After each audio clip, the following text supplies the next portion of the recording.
Hi, it's Friday morning தான் என்னோட டே இன்றைக்கி 4:30க்கெல்லாம் ஸ்டார்ட் ஆகிடுச்சு.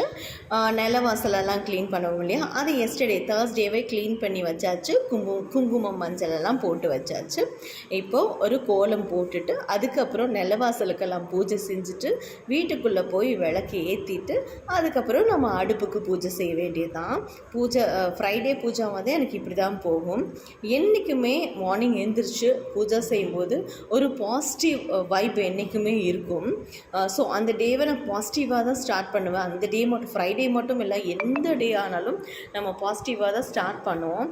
ஸோ பிரிஸ்காக இருக்கும். காலையில் எந்திரிச்சிட்டாலே காலையில் எந்திரிக்கிறது கொஞ்சம் கஷ்டமாக இருந்தாலும் போக போக நம்ம ப்ராக்டிஸ் எடுத்துட்டால் அதுவே பழக்கமாயிடும். நீங்கள் எந்திரிக்க மாட்டேன்னு சொன்னால் கூட நம்மளை தூங்க விடாது, எழுந்திரிச்சிடலான்ற மாதிரி ஒரு எண்ணம் வந்துடும். ஸோ அது ப்ராக்டிஸ் தான். நீங்கள் ப்ராக்டிஸ் பண்ணிக்கோங்க. மார்னிங் எந்திரிச்சு பாருங்கள். மார்னிங் எந்திரிச்சு சீக்கிரமாக குளிச்சுட்டு பூஜைலாம் செஞ்சுட்டு நம்ம அடுத்த வேலையெல்லாம் முடிக்கும்போது நமக்கு எல்லாமே ஈஸியாக இருக்கும். வேலைக்கு அன்னன்னைக்கே முடிக்கும்போது எல்லாமே ஈஸியாக இருக்கும். ஸோ உப்பு தீபத்துக்கு தேவையான அதெல்லாம் நான் நைட்டே இன்னொரு விலாகில் சொல்லியிருந்தேன் இல்லையா. ஸோ நான் என்ன செய்வேன்னா தேர்ஸ்டே நைட்டே மஞ்சள் குங்குமம்லாம் போட்டு வச்சுப்பேன், ரெடியாக வச்சுருப்பேன். ஸோ நெக்ஸ்ட் டே மார்னிங் கல்லுப்பு போட்டுட்டு பெரிய அகல் விளக்கில் கல்லுப்பு போட்டுட்டு அதுக்கப்புறம் அதுக்கு மேலே ஒரு குட்டி விளக்கு வச்சு அதில் கொஞ்சம் அச்சதை போட்டுக்கணும். மஞ்சள் கலந்த அரிசியை தான் அச்சதைன்னு சொல்லுவாங்க. அதை எடுத்து போட்டுட்டு அதுக்கு மேலே இன்னொரு குட்டி விளக்கு வச்சு விளக்கேற்றுவோம். இதுதான் நமக்கு உப்பு தீபம். இந்த மாதிரி உப்பு தீபம் வந்து நம்ம கண்டினியூஸாக ஏற்றிட்டு வரும்போது லக்ஷ்மி படத்துக்கு முன்னாடி தான் ஏற்றுவோம். ஏற்றிட்டு வரும்போது என்றைக்குமே நம்ம வீட்டில் லக்ஷ்மி குடியிருப்பால் என்றைக்குமே இருப்பாங்க. அவங்களுக்கு ரொம்பவே பிடிச்சது இந்த கல்லுப்பு. ஸோ இந்த பரிகாரத்தை நீங்கள் செய்யாமல் இருக்காதீங்க. வெள்ளிக்கிழமை நீங்கள் கண்டிப்பாக நீங்கள் செஞ்சு பாருங்கள். கண்டினியூஸாக செய்யும்போது உங்களுக்கு பலன் இருக்கும். கண்டிப்பாக நீங்களும் செஞ்சு பாருங்கள். ஸோ கல்லுப்பு இருக்கு இல்லையா, நம்ம அந்த விளக்கை ஏற்றிடுவோம். அந்த குறிப்பிட்ட டைமில் ஏற்றிட்டு அது 1 hour கண்டிப்பாக எரிஞ்சிருக்கணும். அதையும் பார்த்துக்குங்க. 1 hour இருக்கிற மாதிரி பார்த்துக்குங்க. குட்டி விளக்கில் ஏற்றினாலே கண்டிப்பாக அது 1 hourக்கு எரியும், அதில் டவுட் கிடையாது. அதுக்கப்புறம் அந்த நைட் என்ன செய்கிறீங்கன்னா அந்த 2 விளக்கையும் எடுத்துருங்க. 2 விளக்கையும் எடுத்துகிட்டு ஒரு விளக்கில் அச்சது இருக்கும் இல்லையா, அந்த அரிசியை செடிக்கு அடியில் போட்டுருங்க. அப்புறம் அந்த குட்டி 2 விளக்கையும் எடுத்துகிட்டு அந்த உப்பு இருக்கிற அந்த பெரிய அகல் விளக்கு இருக்கு இல்லையா, அது லக்ஷ்மி படத்துக்கு முன்னாடியே இருக்கட்டும்.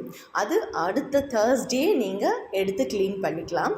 அப்போது இந்த உப்பு தீபம் உப்புக்கு மேலே என்ன செய்கிறீங்கன்னா இந்த குட்டி 2 விளக்கையும் எடுத்துகிட்டு உப்புக்கு மேலே உங்களால் முடிஞ்சது கிராம்பு இருக்குது இல்லையா, அந்த கிராம்பு, அந்த வாசனை பொருள், திரவிய பொருள் இல்லையா, அந்த கிராம்பு அங்கே போட்டு வச்சுக்கோங்க ஒற்றைப்படையில். ஸோ வாசனை பொருட்கள்லாம் வந்து லக்ஷ்மி தேவியை ஈர்க்கும். ஸோ இந்த மாதிரி ஈர்க்கும்போது நமக்கு பணவரவு கண்டிப்பாக, லக்ஷ்மி வீட்டில் தங்கிட்டால் பணவரவு இருக்கும் இல்லையா. ஸோ அதுதான் ஐதீகம். நீங்களும் கண்டினியூஸாக செஞ்சு பாருங்கள். இப்போ நிலவாசலுக்கு பூஜை முடிச்சுக்கலாம்.